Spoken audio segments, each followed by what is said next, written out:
Hello friend, welcome to my YouTube channel. आज हम BA final year वालों को सोशियोलॉजी थर्ड पढ़ाने जा रहे हैं। ये वीडियो बीए फाइनल ईयर वालों के लिए काफ़ी यूज़फुल हो सकता है। फ्रेंड, अगर आपको ये वीडियो पसंद आए तो like, comment and subscribe bell icon को ज़रूर प्रेस करें, जिससे हमारी नई वीडियो की नोटिफिकेशन आपको मिल सके। तो चलिए अब हम इसे स्टार्ट करते हैं। फ्रेंड, आज का हमारा टॉपिक है डॉक्टर योगेंद्र सिंह के अनुसार भारतीय समाज में आधुनिकीकरण की प्रक्रिया को स्पष्ट कीजिए। तो आज हम आधुनिकीकरण की प्रक्रिया के बारे में जानेंगे कि आधुनिकीकरण क्या है और भारत में इसके क्या प्रभाव पड़े हैं। फ्रेंड, इसके पहले हमने आप लोगों को योगेंद्र सिंह के अनुसार भारतीय परंपरा का क्या आधार है उसके बारे में पढ़ाया हुआ है। उस वीडियो का लिंक हमने इस वीडियो के डिस्क्रिप्शन बॉक्स और कमेंट बॉक्स में डाला हुआ है, तो आप एक बार जाके वहाँ देख सकते हैं। इंपॉर्टेंट क्वेश्चन है, भारतीय परंपरा का क्या आधार है। तो चलिए हम इसे स्टार्ट करते हैं, आधुनिकीकरण के बारे में जानते हैं। तो पहला देखते हैं, संरचनात्मक आधुनिकीकरण। भारतीय समाज की संरचना में जो परिवर्तन होने प्रारंभ हुए उनका आधुनिकीकरण की प्रक्रिया से गहरा संबंध है। जो भारतीय समाज में संरचना में जो परिवर्तन होने लगा उसका आधुनिकीकरण की प्रक्रिया से गहरा संबंध है, उसका संबंध है।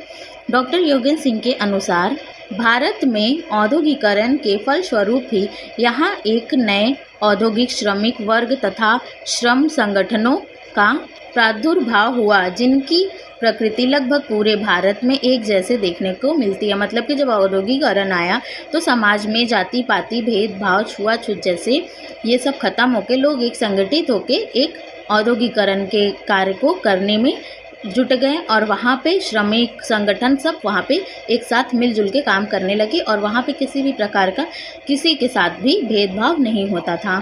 तो चलिए हम दूसरा देखते हैं, वृहद परंपरा का उदय।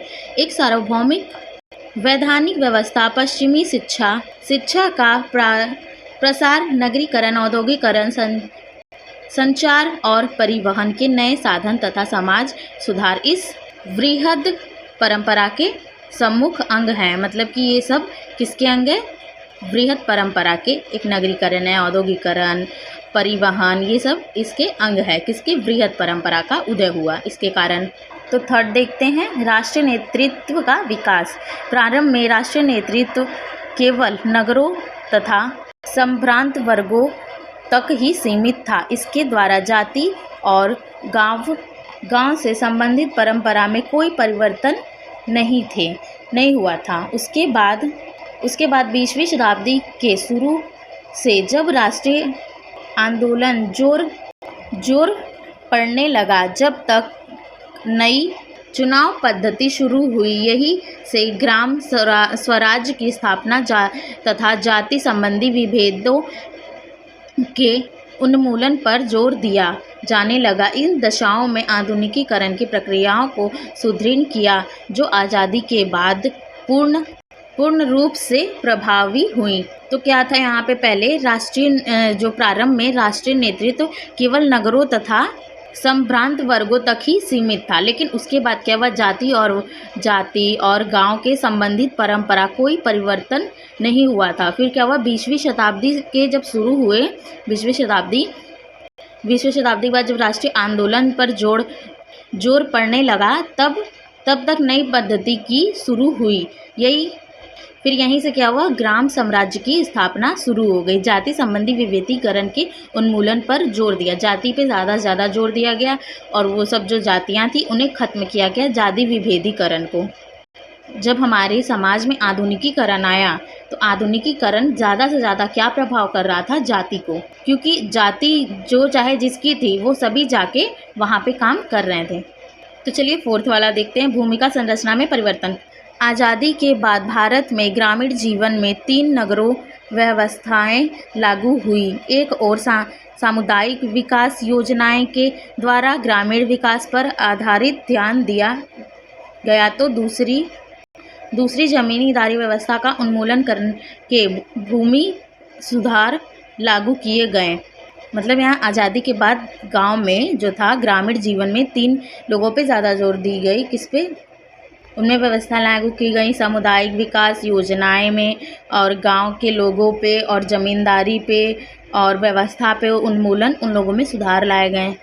तीसरी ओर गांव में निर्वाचित ग्राम पंचायतें स्थापित की गईं। यहाँ गांव में तीसरा क्या हुआ, क्या सुधार हुआ, गांव में पंचायत स्थापित की गई। इनमें ग्रामीणों की भूमिका में कई तरह के परिवर्तन देखने को मिले। गांव के लोगों में कई तरह के परिवर्तन देखने को मिले।